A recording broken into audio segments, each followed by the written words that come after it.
First of all, salute all in the mighty name of the Lord Jesus Christ. Today I am going to talk to you on an important topic. This is my topic, fellowship and unity. Love is the primary mark of Jesus' disciples. So, fellowship between the disciples of Jesus is vital.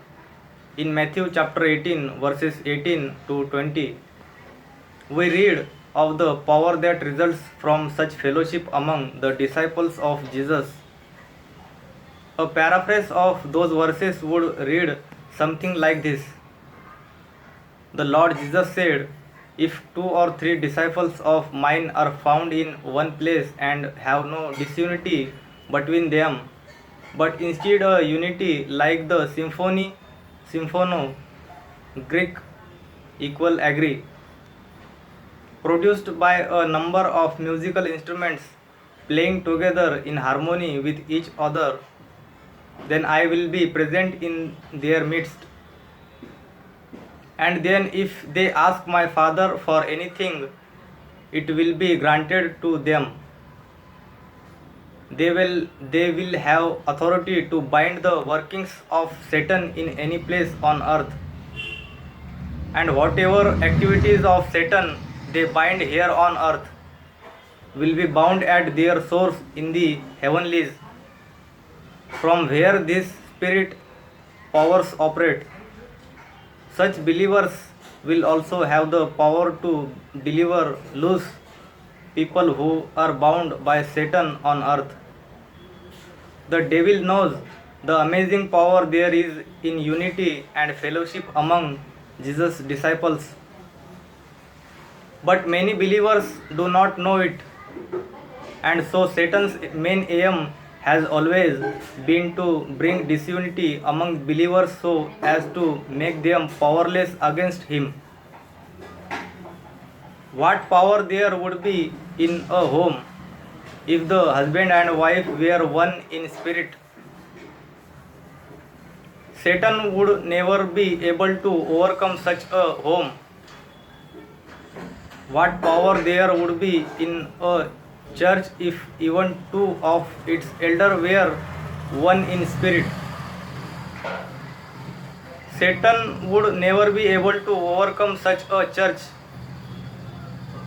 Satan triumphs over most Christians, churches and homes because such unity and fellowship is not found in them.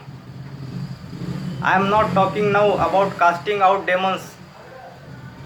Any believer who has faith for this can cast out demons in the name of Jesus single-handedly, as Jesus said in Mark chapter 16, verses 70. In fact, we read in Matthew chapter 7, verses 22 to 23 of even unbelievers who cast out demons in Jesus' name, but to bind the activities of Satan so as to realize people from the problems Satan has created for them is far more difficult. A believer cannot do that alone. That requires an expression of the body of Christ, and the minimum number of disciples that can express Christ's body is 2. Only the authority exercised by such a body can keep the powers of darkness at bay. There must be at least 2 people at the center of every church who are totally united with each other. Satan will always target such a core, seeking to split it up and divide it. If he succeeds, then that church will become powerless against him. But if that core keeps itself united, Satan will be powerless against that church. This applies to a home as well. In every church there will be mature people as well as new converts, just as there are babes as well as grown up children in family. The babes may fight with each other, backbite, complain, and gossip because they have not understood the way of peace. Such babes will be found in every growing church, but they can never hinder God's work. A core of united elders at the center of a church can make it an overcoming church. Babes may constitute the vast majority of every church, but God is always seeking to build up the core both spiritually and numerically.